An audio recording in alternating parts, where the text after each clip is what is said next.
ವೀಕ್ಷಕರೇ, ನಾನಾ ರೀತಿಯ ಜನ, ನಾನಾ ರೀತಿಯ ವರ್ಗಗಳಿರೋಂಥ ಈ ಸಮಾಜದಲ್ಲಿ ಸಮಸ್ಯೆ ಅನ್ನೋದು ಒಂದೇ ರೀತಿ ಬರಲ್ಲ. ಹಲವಾರು ರೀತಿಯ ಸಮಸ್ಯೆಗಳು ಇರೋಂಥ ಈ ಸಮಾಜದಲ್ಲಿ ಒಂದಷ್ಟು ಸಮಸ್ಯೆಗಳನ್ನು ನಿಮ್ಮ ಮುಂದೆ ಹೆಕ್ಕಿಟ್ಟು ನಿಮ್ಮ ಮುಂದೆ ತೆರೆದಿಡೋಂಥ ಕಾರ್ಯಕ್ರಮವೇ ಈ ಸುದ್ದಿ ಕಾಲ್ ಸೆಂಟರ್. ನಾವು ಸಮಸ್ಯೆಗಳನ್ನು ನಿಮ್ಮ ಮುಂದೆ ತೆರೆದಿಡೋದಷ್ಟೇ ಅಲ್ಲ, ಇದಕ್ಕೆ ಒಂದು ಪರಿಹಾರ ಕಂಡುಕೊಳ್ಳೋ ನಿಟ್ಟಿನಲ್ಲಿ ನಾವು ಒಂದು ಪ್ರಾಮಾಣಿಕ ಪ್ರಯತ್ನವನ್ನು ಮಾಡ್ತೀವಿ. ವೆಲ್ಕಮ್ ಟು ಸುದ್ದಿ ಕಾಲ್ ಸೆಂಟರ್. ನಾನು ಪ್ರಗತ್.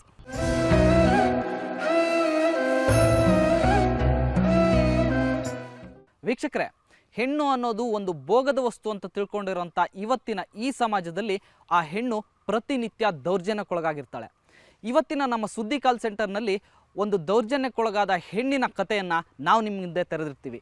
ಈ ಸ್ಟೋರಿನ ನಾವು ಹುಡ್ಕೊಂಡು ಹೊರಟಿದ್ದು ಚಿಕ್ಕಮಗಳೂರು ಜಿಲ್ಲೆಯ ರಂಗೇನಹಳ್ಳಿ ಎಂಬ ಗ್ರಾಮದತ್ತ. ಬನ್ನಿ, ಇವತ್ತಿನ ಈ ಸ್ಟೋರಿ ಏನು, ಆ ಹೆಣ್ಣಿನ ಸಮಸ್ಯೆ ಏನು, ಬನ್ನಿ ನೋಡ್ಕೊಂಬರೋಣ.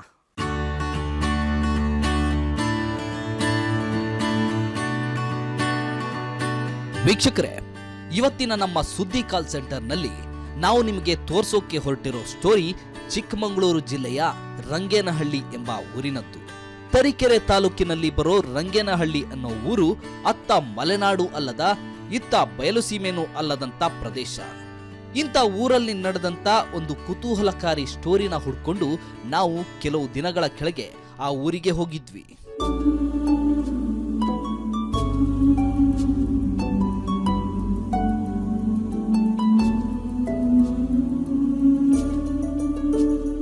ಈ ಸ್ಟೋರಿನ ಹೇಳೋಕ್ಕೂ ಮುಂಚೆ ನಿಮಗೆ ಈ ನಾಡಿನ ಒಂದು ಜನಪದ ಹಿನ್ನೆಲೆಯ ಬುಡಕಟ್ಟು ಜನಾಂಗದ ಬಗ್ಗೆ ಪರಿಚಯ ಮಾಡಿಕೊಡ್ಬೇಕು.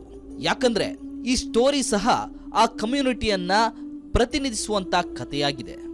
ಹಿಂದೆಲ್ಲ ಮನೆ ಮನೆಗಳಿಗೆ ಹೋಗಿ ಮನೆ ಮಕ್ಕಳ ಮುಂದೆ ಮಂತ್ರಜಾಲ ಪ್ರದರ್ಶನ ನೀಡಿ ಅದಕ್ಕೆ ಸಂಭಾವನೆಯಾಗಿ ಅಕ್ಕಿನೋ ಅಥವಾ ಹಣವನ್ನು ತಗೊಂಡು ತಮ್ಮ ಹೊಟ್ಟೆ ಹೊರೆದುಕೊಳ್ತಿದ್ದಂತ ಬುಡಕಟ್ಟು ಜನಾಂಗ ಅದು ಸುಡುಗಾಡು ಸಿದ್ಧರು ಅನ್ನೋ ಬುಡಕಟ್ಟು ಜನಾಂಗ.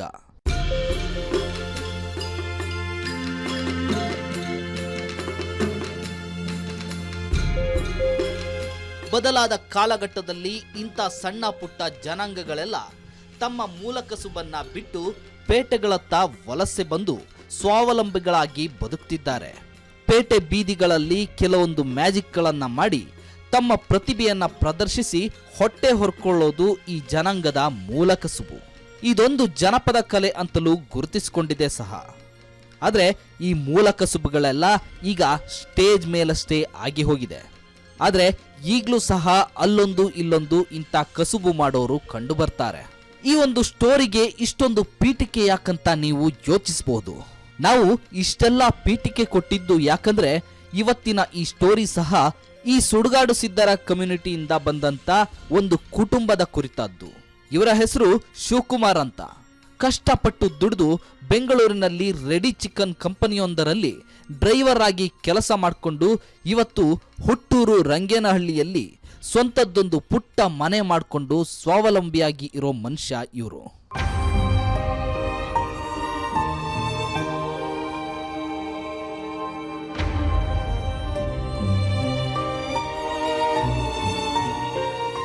ಶಿವಕುಮಾರ್ ದಂಪತಿ ಮತ್ತಿಬ್ಬರು ಮುದ್ದಾದ ಮಕ್ಕಳಿರೋ ಇವರ ಕುಟುಂಬಕ್ಕೆ ತೀರಾ ಇತ್ತೀಚೆಗೆ ಅಂದ್ರೆ ಜನವರಿ ತಿಂಗಳ ಮೊದಲ ವಾರದಲ್ಲಿ ಇವರ ಪಕ್ಕದ ಮನೆಯವರೇ ಆದ ರಾಜೇಗೌಡ ಮತ್ತವನ ಮಕ್ಕಳ ವಕ್ರದೃಷ್ಟಿ ಬಿದ್ದಿತ್ತು. ಆ ವಕ್ರದೃಷ್ಟಿಗೆ ಮೊದಲು ಸಿಕ್ಕಿದ್ದು ಶಿವಕುಮಾರರ ಮನೆ ಮತ್ತು ಹೆಂಡತಿ. ಹಾಗಾದ್ರೆ ಅಲ್ಲಿ ನಡೆದ ಆ ದುರ್ಘಟನೆ ಏನು ಅನ್ನೋದನ್ನ ನಾವಿವತ್ತು ನಿಮ್ಗೆ ವಿವರಿಸ್ತೀವಿ.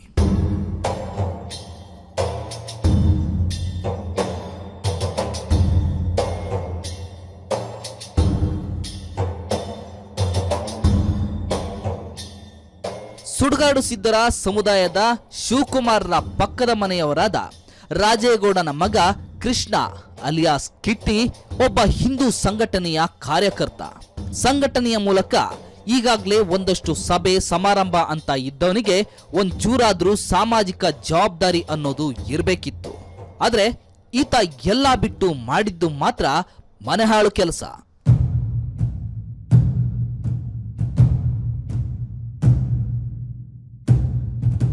ಶಿವಕುಮಾರ್ ಅವರು ಹೊಟ್ಟೆಪಾಡಿನ ದುಡಿಮೆ ಅಂತ ಬೆಂಗಳೂರಿಗೆ ಹೋದ ಸಮಯದಲ್ಲಿ ಪಕ್ಕದ ಮನೆಯ ಕಿಟ್ಟಿ ಇವರ ಮನೆಗೆ ಬರೋಕೆ ಪ್ರಯತ್ನಿಸುವುದು ಮತ್ತು ಶಿವಕುಮಾರ್ ಹೆಂಡತಿಯಾದ ಪುಷ್ಪ ಅವರೊಟ್ಟಿಗೆ ಅಸಭ್ಯವಾಗಿ ವರ್ತಿಸೋದು ಮಾಡ್ತಿದ್ದ. ಈ ಹಿಂದೆ ಇದೇ ವಿಚಾರವಾಗಿ ಅವರಪ್ಪನಿಗೆ ಎಷ್ಟೇ ದೂರಿದ್ರೂ ಸಹ ಪ್ರಯೋಜನ ಆಗಿರಲಿಲ್ಲ. ಅಂತ ಮಹಾನ್ ಹೆಣ್ಣುಬಾಕ ಈ ಕಿಟ್ಟಿ. ಊರಲ್ಲಿ ಇದೇ ವಿಚಾರಕ್ಕಾಗಿ ಒಂದಷ್ಟು ಗಲಾಟೆ ಆಗಿ ಕಿಟ್ಟಿಗೆ ಅದಾಗ್ಲೇ ಒಂದಷ್ಟು ಸಲ ಧರ್ಮದೇಟು ಬಿದ್ದಿದ್ವು.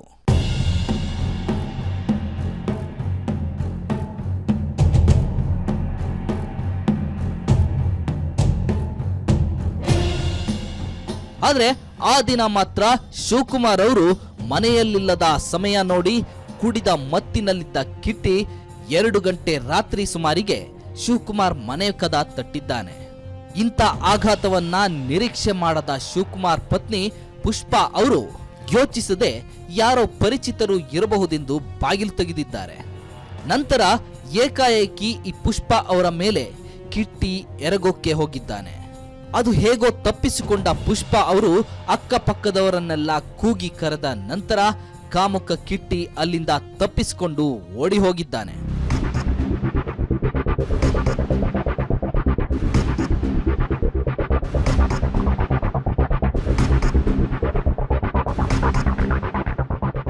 ಮರುದಿನ ಬೆಂಗಳೂರಿನಿಂದ ಮನೆಗೆ ಬಂದ ಶಿವಕುಮಾರ್ ವಿಚಾರ ತಿಳಿದು ಗಲಾಟೆ ಮಾಡಿದ್ದಾರೆ.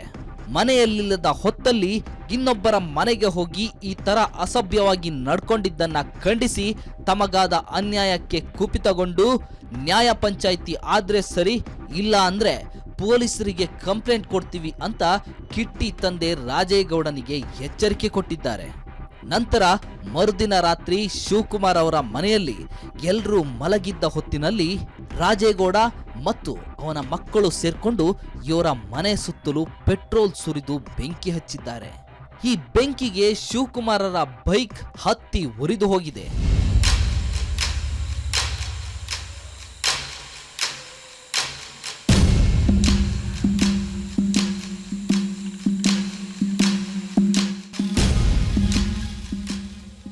ಮನೆ ಒಳಗೆ ಇವ್ಯಾವುದರ ಅರಿವಿರದೆ ಮಲಗಿದ್ದ ಶಿವಕುಮಾರ್ ಕುಟುಂಬ ಬೆಂಕಿ ಉರಿಯೋದು ಗಮನಿಸಿ ಎದ್ದು ಅಕ್ಕಪಕ್ಕದವರನ್ನೆಲ್ಲ ಕೂಗಿ ಕರೆದಿದ್ದಾರೆ.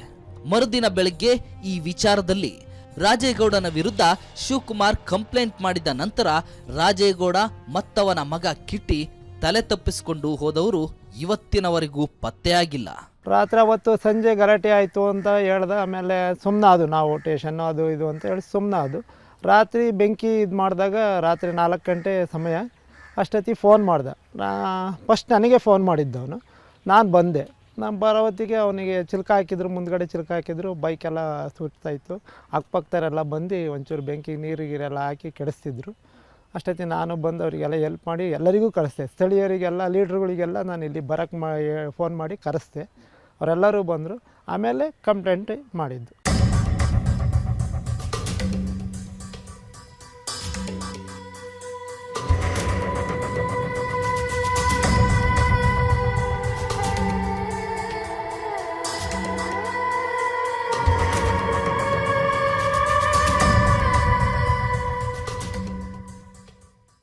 ಇಷ್ಟೆಲ್ಲ ಸಮಸ್ಯೆಗಳನ್ನು ಇಟ್ಕೊಂಡ ಶಿವಕುಮಾರ್ ಅವರ ಫ್ಯಾಮಿಲಿ ಮುಂದಿನ ದಿನದಲ್ಲಿ ಹೇಗೆ ಜೀವನ ನಿರ್ವಹಿಸೋದು ಅಂತಲೇ ಕಷ್ಟಪಡ್ತಾ ಇದ್ದಾರೆ.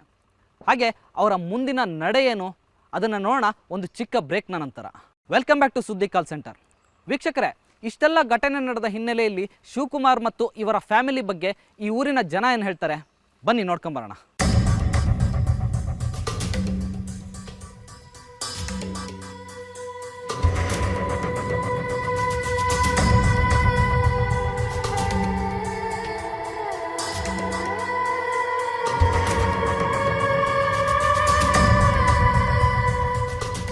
ಇವೆಲ್ಲ ವಿಚಾರಗಳ ಬಗ್ಗೆ ಸ್ಥಳೀಯರನ್ನ ಕೇಳಿದ್ರೆ ಘಟನೆ ವಿಚಾರವಾಗಿ ಮರುಕ ವ್ಯಕ್ತಪಡಿಸ್ತಾರೆ.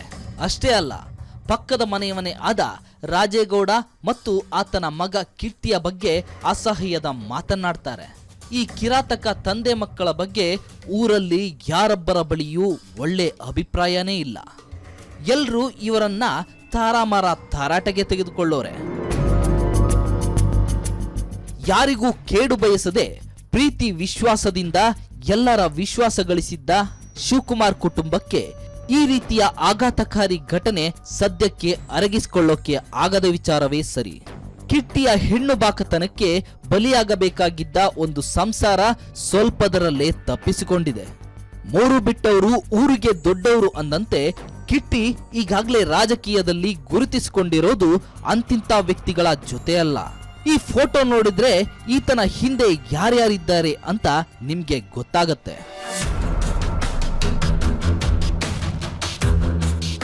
ಹೇಳಿ ಕೇಳಿ ಚಿಕ್ಕಮಗಳೂರು ಜಿಲ್ಲೆ ಕೋಮು ಸಂಘರ್ಷಕ್ಕೆ ಎಡೆ ಮಾಡಿಕೊಡೋ ಸೂಕ್ಷ್ಮ ಪ್ರದೇಶ. ಇಂಥ ಪ್ರದೇಶದಲ್ಲಿ ಒಂದು ಧಾರ್ಮಿಕ ಸಂಘಟನೆ ಜೊತೆ ಗುರುತಿಸಿಕೊಂಡಿರೋ ಕಿಟ್ಟಿಗೆ ಘಟಾನುಘಟಿಗಳ ಬೆಂಬಲ ಇರೋದಂತೂ ಸತ್ಯ.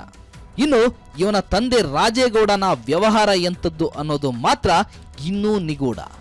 ಮನೆ ಮೇಲೆ ಮನೆ ಕಟ್ಕೊಂಡ ಈತನ ಬಗ್ಗೆ ಊರಲ್ಲಿ ಹಲವಾರು ಕಥೆಗಳು ಸಹ ಓಡಾಡ್ತಿವೆ.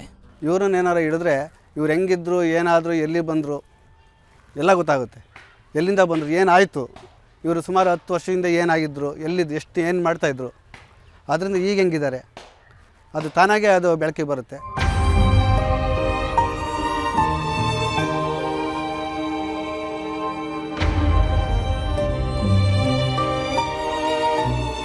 ಇನ್ನು ಈ ಘಟನೆ ವಿಚಾರವಾಗಿ ಬರೋದಾದ್ರೆ, ಶಿವಕುಮಾರ್ ಮನೆ ಮೇಲೆ ಬೆಂಕಿ ಹಾಕಿದ್ದ ಪ್ರಕರಣದ ನಂತರ ಪಕ್ಕದ ಮನೆಯ ಕಾಮುಕರು ಪರಾರಿ ಆಗಿದ್ದಾರೆ. ಆದ್ರೆ ಪರಾರಿಯಾದ ನಂತರ ಈ ದುರುಳ ಅಪ್ಪ ಮಗನ ಮನೆಗೆ ಸಿಸಿ ಕ್ಯಾಮೆರಾ ಹಾಕಿಸ್ಕೊಂಡಿರೋದು ಊರವರಿಗೆಲ್ಲ ಕುತೂಹಲ ಹುಟ್ಟಿಸಿದೆ. ನೇರವಾಗಿ ಹೇಳಬೇಕು ಅಂದ್ರೆ ತನ್ನ ಪಕ್ಕದ ಮನೆಗೆ ಅಂದ್ರೆ ಶಿವಕುಮಾರ್ ಅವರ ಮನೆಗೆ ಬಂದು ಹೋಗೋರ ಬಗ್ಗೆ ನಿಗಾ ಇಡೋದಾಗಿಯೇ ಸಿಸಿ ಕ್ಯಾಮೆರಾ ಮತ್ತು ಸೌಂಡ್ ರೆಕಾರ್ಡ್ ಅನ್ನ ಮನೆ ಸುತ್ತಲೂ ಅಳವಡಿಸಿಕೊಂಡಿದ್ದಾರೆ.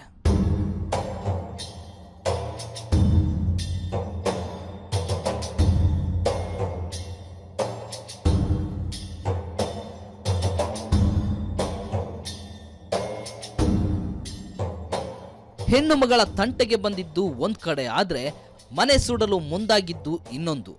ಆದ್ರೆ ಯಾರು ಅನ್ಯಾಯಕ್ಕೆ ಒಳಗಾಗಿದ್ದಾರೋ ಅವರು ಮಾತ್ರ ಇನ್ನೂ ಭಯದಲ್ಲೇ ಓಡಾಡ್ತಿದ್ದಾರೆ. ದುಡ್ಡಿರೋರು, ದೊಡ್ಡ ದೊಡ್ಡ ವ್ಯಕ್ತಿಗಳು, ಗೊತ್ತಿರೋರು ನಮ್ಗೆ ಯಾವಾಗ ಬೇಕಾದ್ರೂ ಏನು ಬೇಕಾದ್ರೂ ಮಾಡಬಹುದು ಅನ್ನೋದು ಶಿವಕುಮಾರರ ಭಯದ ಮಾತು. ಇಲ್ಲಿ ಇನ್ನೊಂದು ವಿಚಾರ ಅಂದ್ರೆ, ರಾಜ್ಯದಲ್ಲಿ ನಿರಂತರವಾಗಿ ಹಿಂದುಳಿದ ವರ್ಗಗಳ ಮೇಲಾಗ್ತಿರೋ ಹಲ್ಲೆ, ದೌರ್ಜನ್ಯಗಳ ವಿಚಾರವಾಗಿ ಚಿಕ್ಕಮಗಳೂರು ಜಿಲ್ಲೆಯ ಉಸ್ತುವಾರಿ ಸಚಿವರು ಮತ್ತು ಸ್ವತಃ ಗೃಹ ಸಚಿವರು ಆಗಿರೋ ಡಾಕ್ಟರ್ ಜಿ ಪರಮೇಶ್ವರ್ ಅವರು ಇಂಥ ಕೇಸ್ಗಳ ಬಗ್ಗೆ ಮಾತೇ ಆಡ್ತಿಲ್ಲ. ಇದು ನಡೆದು ಸುಮಾರು 2 ತಿಂಗಳ ಹತ್ರ ಆದರೂ ಅವರ ಗಮನಕ್ಕೆ ತರೋ ಪ್ರಯತ್ನ ಮಾಡಿದ್ರೂ ಯಾವುದೇ ಪ್ರಯೋಜನನೇ ಆಗಿಲ್ಲ. ಈಗ ಪರಮೇಶ್ವರ್ ಅವರೇ ದಲಿತ ಸಮಾಜದಲ್ಲಿ ಅವ್ರು ಬೆಳೆದು ಬಂದಿದ್ದಾರೆ. ಈ ಅಲ್ಪಸಂಖ್ಯಾತರ ದಲಿತರು ಅವರಿಗೆ ಅದ್ರ ಬಗ್ಗೆ ಅವರಿಗೆ ಹೆಚ್ಚಿನ ಇದಿಲ್ಲ.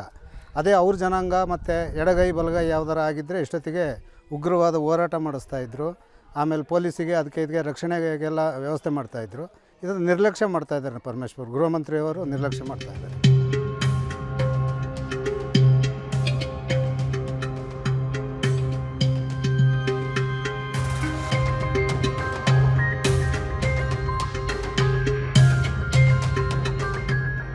ಇನ್ನು ಘಟನೆ ವಿಚಾರವಾಗಿ ಸ್ವತಃ ನಾವು ಶಿವಕುಮಾರರ ಹೆಂಡತಿ ಪುಷ್ಪಾ ಅವರಲ್ಲೇ ಕೇಳಿದ್ವಿ.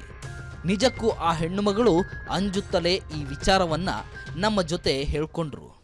ಒಂದು 2-2.5 ವರ್ಷದಿಂದ ನಮ್ಮ ಮನೆಯವರು ಇದ್ರು ಸರ್. ರಾತ್ರಿ 1 ಗಂಟೆ ಸಮಯದಲ್ಲಿ ಬಂದ್ಬಿಟ್ಟು ಡೋರ್ ತಟ್ತಾ ಅವರು ಆಚೆ ಹೋಗ್ಬಿಟ್ಟು ಯಾಕಪ್ಪ ಇಷ್ಟೊತ್ತಲ್ಲಿ ಬಂದಿದ್ದೀಯಾ ಅಂತ ಕೇಳಿದ್ದಕ್ಕೆ ಅವನು ನಮ್ಮಪ್ಪ ಏನೋ ಸೋಲಾರ್ ಲೈಟಿಂದ ಹೇಳಿದ್ರು, ಅದಕ್ಕೆ ಬಂದೆ ಅಣ್ಣ ಅಂತ ತಪ್ಪಿಸ್ಕೊಂಡು ಓಡೋದ ಸರ್. ಆವಾಗ ಅವ್ರ ಮನೆಯವ್ರಿಗೆಲ್ಲ ಕರೆದ್ಬಿಟ್ಟು ಹೇಳಿದ್ವಿ ನಾವು, ಈ ಥರ ಮಾಡಿದ ನಿಮ್ಮ ಮಗ ಅಂತ. ಇವಾಗ ಈ ಥರ ಮಾಡಿದೆ ಸರ್. ಅದಕ್ಕೆ ನಾನು ಡೋರ್ ಲಾಕ್ ಮಾಡಿಬಿಟ್ಟು ನಮ್ಮ ಮನೆಯವ್ರಿಗೆ ಫೋನ್ ಮಾಡಿದೆ ಸರ್, ಈ ಥರ ಮಾಡ್ತಿದ್ದಾನೆ ಇವನು ಅಂತ. ನಮ್ಮ ಮೈದನ ಕಳಿಸಿದ್ರು ಸರ್ ಫೋನ್ ಮಾಡಿ, ಮನೆ ಹತ್ರ ಹೋಗು, ಈ ಥರ ಗಲಾಟೆ ಮಾಡ್ತಿದ್ದಾನೆ ಅವನು ಅಂತ.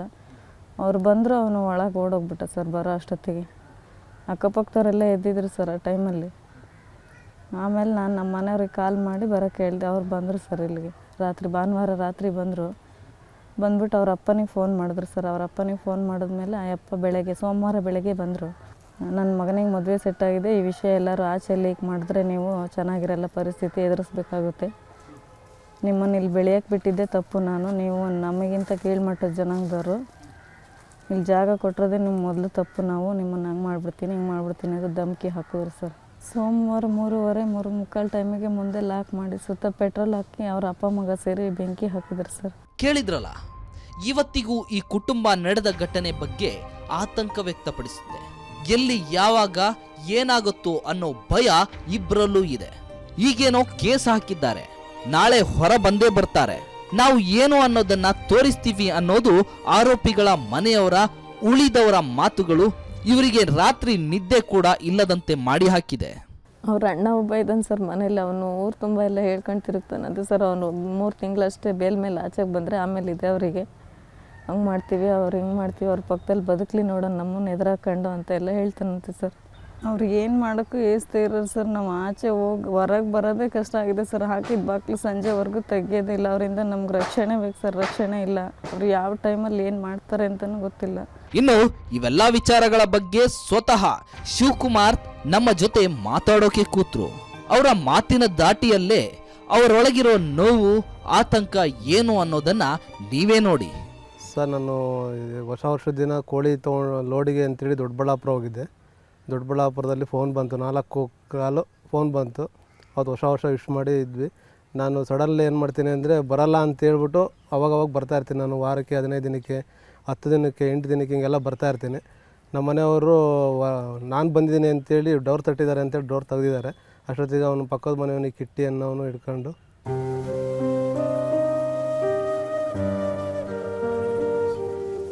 ದೇವೇಗೌಡರ ಕಡೆಯಿಂದ ಬೇಲ್ ತೊಗೊಂಡು ನಾವು ಇಮ್ಮಿಡಿಯೇಟ್ಲೇ ಬರ್ತೀವಿ. ನಾನು ಗೌಡರ ಕಮ್ಯುನಿಟಿ ಸೇರಿದವನು, ನಾನು ಮಂಡ್ಯದಲ್ಲಿರೋವಂಥವ್ರು, ನಮಗೇನು ದುಡ್ಡಿದ್ರೇನು ನಮಗೇನು ಬೇಕಾದ್ರೂ ನಾವು ಆಟ ಆಡ್ತೀವಿ ಅಂತೇಳಿ ನನ್ನ ಎದುರಿಗೇ ಮನೆ ಮುಂದೆ ನಿಂತ್ಕೊಂಡು ಮಾತಾಡ್ತಾರೆ ಸರ್ ಅವರು. ಇಲ್ಲಿ ನಾವು ಇನ್ನೊಂದು ವಿಚಾರ ಸ್ಪಷ್ಟಪಡಿಸಬೇಕು. ಅದು ಪಕ್ಕದ ಮನೆ ಆರೋಪಿ ರಾಜೇಗೌಡನ ನಿಜವಾದ ವ್ಯವಹಾರಗಳ ಬಗ್ಗೆ. ಸಂತ್ರಸ್ತರಾದ ಶಿವಕುಮಾರರೇ ಹೇಳಿದಂತೆ ಇಲ್ಲಿಯವರೆಗೂ ಈ ರಾಜೇಗೌಡ ಮತ್ತು ಅವರ ಕುಟುಂಬದವರು ಏನು ಉದ್ಯೋಗ ಮಾಡ್ತಿದ್ದಾರೆ ಅನ್ನೋದು ನಿಜಕ್ಕೂ ನಿಗೂಢವಾಗಿಯೇ ಇದೆ. ಊರಿನವರ ಅಭಿಪ್ರಾಯದಂತೆ ಆತ ಮಾಡ್ತಿರೋದು ಪಕ್ಕಾ ಇಲ್ಲಿಗಲ್ ವ್ಯವಹಾರ ಅಂತೆ. ಅವೆಲ್ಲ ಆತ ಸಿಕ್ಕ ಮೇಲೆ ಪೊಲೀಸರ ವಿಚಾರಣೆ ಆದ ಮೇಲೇನೆ ಗೊತ್ತಾಗೋದು. ಸಾರ್ವಜನಿಕ ಕ್ಷೇತ್ರದಲ್ಲಿ ಇದ್ದಂಥ ಅವನ್ನ ಬಂಧಿಸೋಕ್ಕಾಗಿಲ್ಲ ಅಂದರೆ ನಮಗೆ ಏನಪ್ಪ ಅಂದರೆ ಇಲ್ಲಿನ ನ್ಯಾಯ ಸತ್ವಾಗಿದೆ. ಇವರು ಹಣಕಾಸಿಗೋಸ್ಕರ ನ್ಯಾಯನ ಮಾರ್ಕೊಂಡಿರ್ಬೋದಾ ಅಥವಾ ಮುಂದೆ ನಡೆಯೋಂಥ ಅನ್ಯಾಯಕ್ಕೆ ಇವರೇ ದಾರಿ ಮಾಡಿಕೊಡ್ತಾ ಇದ್ದಾರಾ ಅಂತ ನಮ್ಮ ಮನಸ್ಸಲ್ಲಿ ಅನಿಸ್ತಾ ಇದೆ.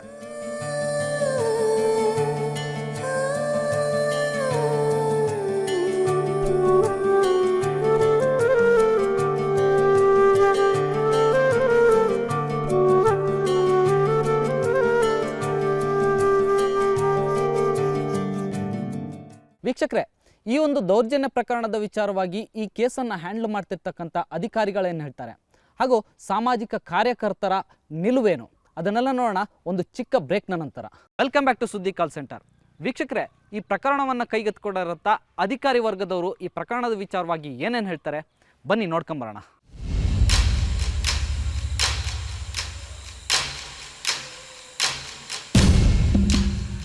ಈ ಕೇಸನ್ನ ಹ್ಯಾಂಡಲ್ ಮಾಡ್ತಿರೋ ತರೀಕೆರೆ ಡಿವೈಎಸ್ಪಿ ಅವರನ್ನು ನಮ್ಮ ಸುದ್ದಿ ಕಾಲ್ ಸೆಂಟರ್ ತಂಡ ಸಂಪರ್ಕಿಸೋ ಪ್ರಯತ್ನ ಮಾಡ್ತು.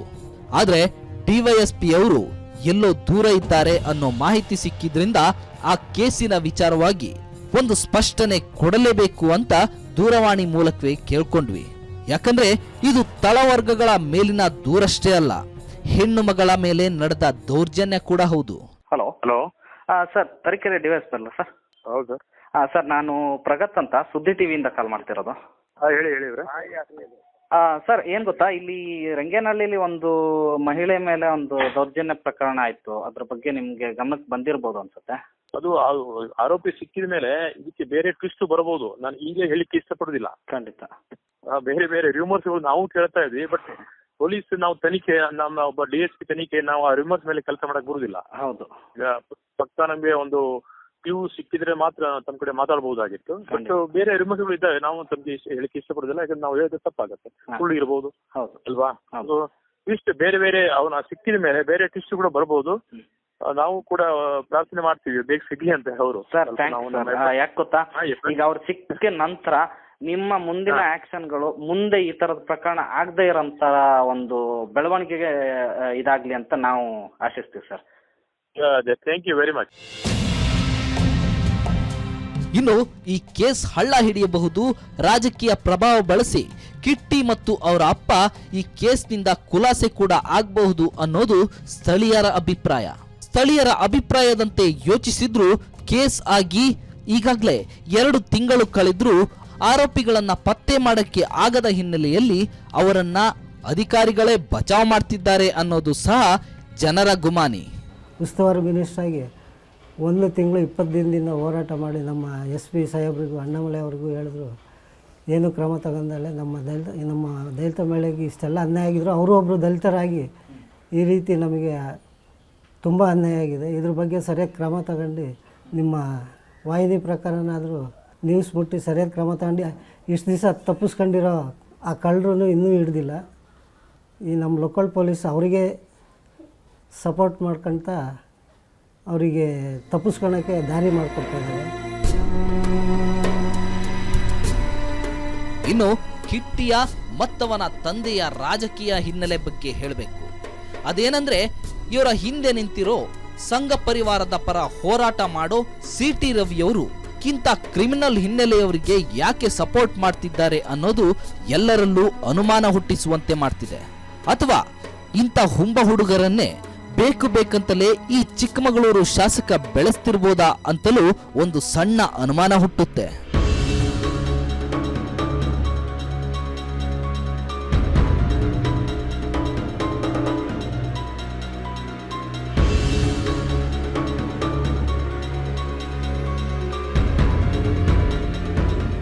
ಕನಿಷ್ಠ ಕಾನೂನಿನ ಅರಿವು ಇದ್ರೂ ಸಹ ಕಿಟ್ಟಿ ಮತ್ತವನ ತಂದೆ ಪಕ್ಕದ ಮನೆಯ ಶಿವಕುಮಾರ್ ಮನೆ ಸುಡುವಂತ ಕೃತ್ಯಕ್ಕೆ ಮುಂದಾಗ್ತಿರ್ಲಿಲ್ಲ.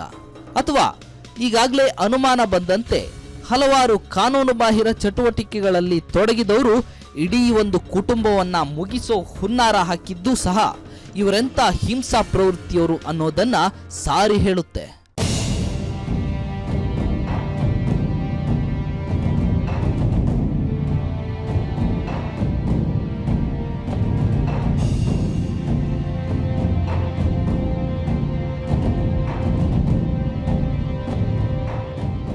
ಇವೆಲ್ಲ ವಿಚಾರಗಳ ಬಗ್ಗೆ ಶಿವಕುಮಾರ್ ಅವರ ದೂರದ ಸಂಬಂಧಿ ಆಗಿರೋ ಹಾಗೂ ಶಿವಕುಮಾರ್ ಕುಟುಂಬಕ್ಕೆ ಘಟನೆ ನಡೆದ ದಿನದಿಂದ ಧೈರ್ಯ ತುಂಬಿಕೊಂಡು ಬರ್ತಿರೋ ಲೋಹಿತ್ ಅವರ ಬಳಿ ಈ ಘಟನೆ ವಿಚಾರವಾಗಿ ನಾವು ಮಾತನಾಡಿದ್ವಿ.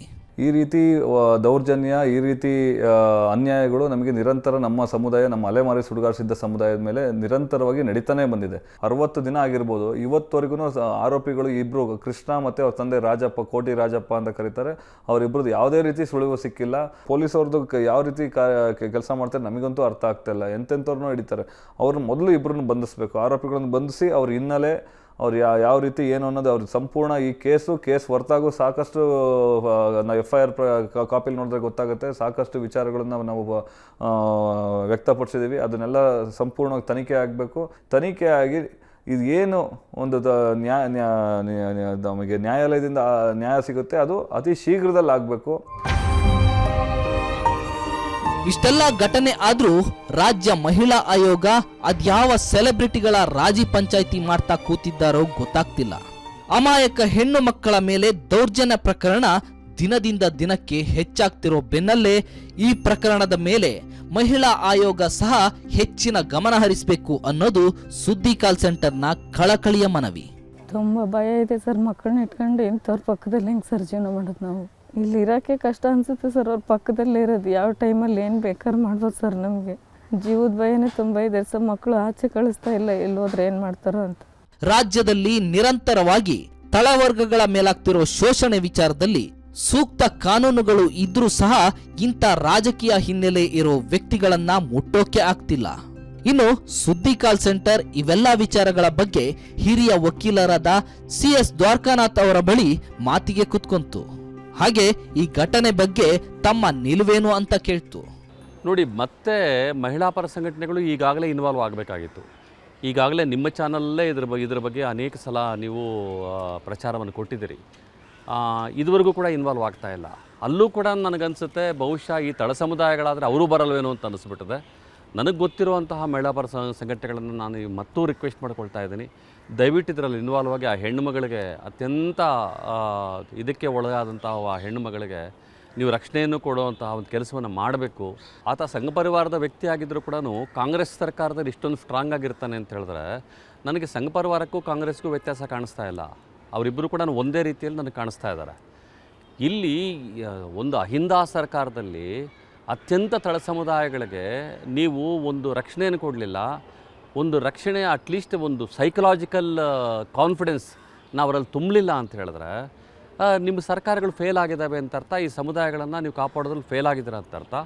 ಬಹುಶಃ ಎಲ್ಲ ಅಪರಾಧಿಗಳು ಅದು ಯಾವುದೇ ಪಕ್ಷಗಳವರಾಗಿರಲಿ ಅವರೆಲ್ಲರೂ ಕೂಡ ಒಂದಾಗಿದ್ದೀರಾ, ಅವ್ರನ್ನ ನೀವು ರಕ್ಷಣೆ ಮಾಡ್ತಾ ಇದ್ದಾರೆ ಅಂತ ಭಾಳ ಸ್ಪಷ್ಟವಾಗಿ ಹೇಳ್ಬೋದು. ಇತ್ತೀಚೆಗೆ ಒಂದು ಲೋಹಿತು ಮತ್ತು ದ್ವಾರಕನಾಥ್ ಒಂದು ಬಲ ಕೊಟ್ಟಿದ್ದಾರೆ. ಮತ್ತು ನಿಮ್ಮ ಸುದ್ದಿ TV ವಾಹಿನಿಯವರು ನಾನು ಅಲ್ಲಿಗೆ ಹೋದಾಗ ಇಲ್ಲಪ್ಪ ನಿನಗೆ ಯಾವುದೇ ಥರದ ಅನ್ಯಾಯ ಆಗದಲ್ಲೇ ನಾನು ನೋಡ್ಕೊತೀವಿ ಅಂತೇಳಿ ಆ ಸುದ್ದಿ TV ಅವರು ಹೇಳಿದ್ದಾರೆ. ಅವ್ರದ್ದೊಂದು ಭರವಸೆ ಮೇಲೆ ನಾನು ಇನ್ನೂ ಇದ್ದೀವಿ ಸರ್. ನೋಡಿದ್ರಲ್ಲ ವೀಕ್ಷಕರೇ, ಸಂವಿಧಾನ ಬಂದು ಇಷ್ಟು ವರ್ಷ ಆದರೂ ಸಹ ಶೋಷಿತ ಸಮುದಾಯಗಳ ಮೇಲೆ ಆಗ್ತಿರುವಂಥ ದೌರ್ಜನ್ಯ ಪ್ರಕರಣಗಳು ಕಡಿಮೆ ಆಗಿಲ್ಲ. ಇನ್ನು ಈ ಸ್ಟೋರಿಯ ವಿಚಾರಕ್ಕೆ ಬಂದರೆ ಸುದ್ದಿ TVಯ ಸುದ್ದಿ ಕಾಲ್ ಸೆಂಟರ್ ಸಂಘಟನೆಗಳು ಮತ್ತು ಸಂಬಂಧಪಟ್ಟ ಅಧಿಕಾರಿಗಳ ಗಮನ ಸೆಳೆಯುವಂಥ ಎಲ್ಲ ಕೆಲಸ ಮಾಡುತ್ತೆ. ಹಾಗೂ ಇನ್ನುಳಿದಂತೆ ಏನೇನು ಕೆಲಸ ಆಗಬೇಕು ಅನ್ನೋಂಥದ್ದನ್ನು ಮುಂದಿನ ದಿನಗಳಲ್ಲಿ ಕಾರ್ಯನಿರ್ವಹಿಸಲಿದೆ. ಸುದ್ದಿ TV ನಾವು ಸುಳ್ಳು ಹೇಳಲ್ಲ.